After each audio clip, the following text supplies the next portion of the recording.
Hey y'all, Coldfire here, bringing the latest Crossout news. Oh, actually, wait a second, let me do this right. Hey y'all, renamed 68261 here, bringing the latest Crossout news. Before I show you the latest changes on the test server, let me get this out of the way. Most of you may have not known, but earlier this week, a few members of Farm Clan joined Wink Clan and started impersonating some YouTubers like me, Mr. G, Three Burgers, and JB Ryder. We reported them, but not only they didn't get any punishment other than having to rename their names. For some reason I lost my name as well, and if I log into the website I have to pay $2.50 to change it again. And even though if I choose to pay to change my name again, the name is not available anymore, so the name is banned. And honestly, I don't have the energy anymore to fight with this BS here, so I'm not gonna even bother changing my name again. I think it would be easier to just change my YouTube name to renamed a random number, whatever. So now that we got this out of the way,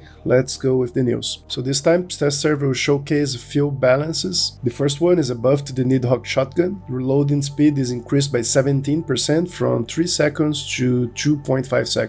With this change now, the Nidhogg will have the same reload speed as both the Junkbow and the Fafnir, and if you activate its perk, it could have a faster reload than both of them. The second balance is Shotgun Goblin have his damage reduced by 10%, so instead of dealing 26 damage per shot, will now deal 23 damage per shot. The developer comment on that is that the Goblin consumes only 2 energy, and it deals not only projectile damage, but also contact damage, so it's more superior than its other blue weapons. The Machine Gun Punisher has its durability increased by 19% and the damage increased by 6%. And here's the things get a little bit weird on the developer comment. They compared it with the Breaker, which are the 2 worst relic weapons by far. However, they don't change anything on the Breaker apparently. The Breaker is still the same, only the Punisher got a slightly buff on durability and damage. I highly doubt that's gonna be enough to justify the price, but maybe, I don't know. The Pulsar Plasma Cannon have I think 3rd or 4th nerf in a row. Now they changed its durability, it's reduced by 9% from 850 health to 770 health. The Emily Revolver had its reloading speed increased by 18% from 6 seconds to 5. The Autocannon Jewel had its durability increased by 11%, coming from 180 health to 200 units of health.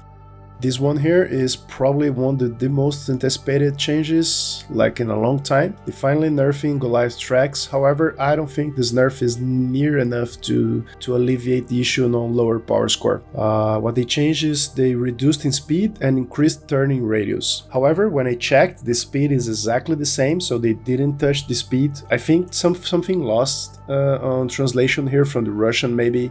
What happens is that the turning speed is reduced. However, I tested like doing a full 360 standing still, and the turning speed is exactly the same. So I have no idea what exactly they mean by that, but the only notable change I could find is the turning radius. As you can see on this test, the turning radius is much wider, but let's check exactly how much. For that, I used the camera coordinates that you can access by hitting F11. And by doing some simple math here, I calculated that for this particular build, the turning radius increased from 16 meters to 27 meters. That is a 70% nerf on turning radius, so that's a lot. So Goliath tanks lost a lot of mobility while moving, however this turning speed when standing still is still pretty much the same. Alright, and the 2 biggest changes on this update I changed for the last part of this video. The first thing they did is they reduced the damage of lances by 20%. So that's a huge nerf. I don't remember seeing anything like that before. Check out the side-by-side comparison.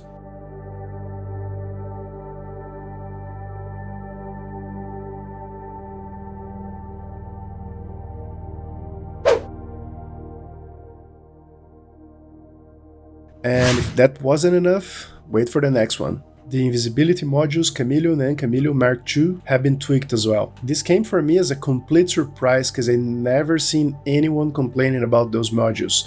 Sorry if I'm wrong, but I don't see the need of changing those modules at all. So now the vehicles are much more visible when they're cloaked, especially at higher speeds. However, when I tested this, the speed doesn't have any impact whatsoever. Not only that, your own view of your vehicle is apparently the same, so it's very hard to tell if you're being spotted or not. I tested this on the bridge map and the results are staggering.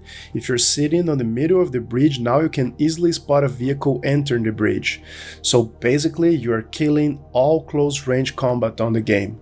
It's gonna be near impossible to sneak up on targets now, especially since most maps are wide open and lack cover. I'm sure that long range builds like Cannon and Scorpion hovers will be even more powerful on Clan Wars. And that'll be all for this video. Hit the like button if you like, don't forget to subscribe to the channel for more Crossout news, and I see you next time.